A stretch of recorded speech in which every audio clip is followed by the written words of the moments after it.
Australia's work permit landscape is undergoing major changes in 2025, reshaping how skilled professionals, international students, and businesses interact with the nation's migration system.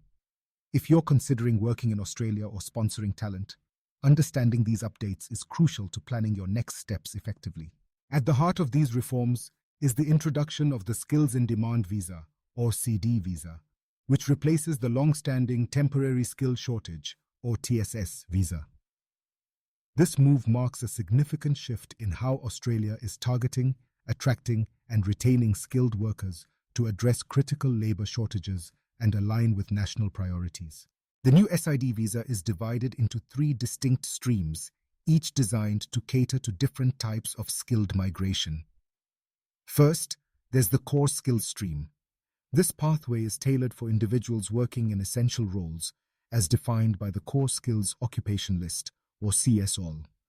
To qualify, applicants must secure a job offer with a salary of at least 76,515 Australian dollars. This threshold is not arbitrary. It's a reflection of the government's commitment to ensuring that incoming skilled migrants are compensated fairly and in line with local wage growth, protecting both foreign and domestic workers from wage undercutting. Next is the specialist skills stream. This stream is aimed at highly skilled professionals in specialized fields. Think advanced technology, engineering, scientific research, and more. The bar here is set higher, with a minimum salary requirement of 141,210 Australian dollars.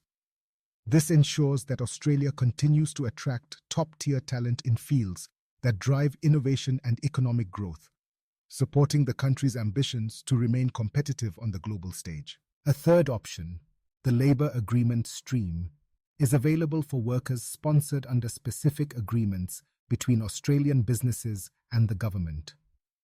This stream is particularly useful for companies that need to fill roles not covered by the standard occupation lists, offering a tailored route for addressing unique or emerging labour market needs. In addition to the SID visa, 2025 sees the rollout of the National Innovation Visa, or NIV. This new pathway replaces the previous Global Talent Visa, sharpening Australia's focus on individuals with exceptional achievements in technology, engineering, and scientific research. To be eligible, applicants must receive a direct invitation from the Department of Home Affairs and demonstrate internationally recognized accomplishments.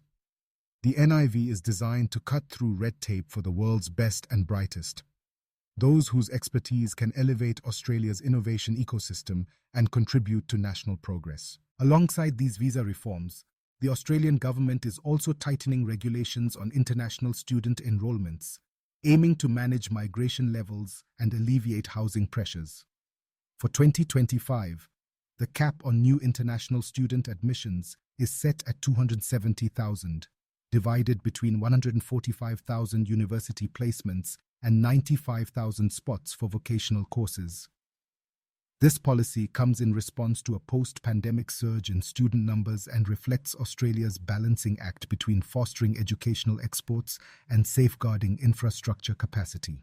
Another key update is the increase in the Temporary Skilled Migration Income Threshold, or TSMIT, from 73,150 to 76,515 Australian dollars, effective July 1, 2025.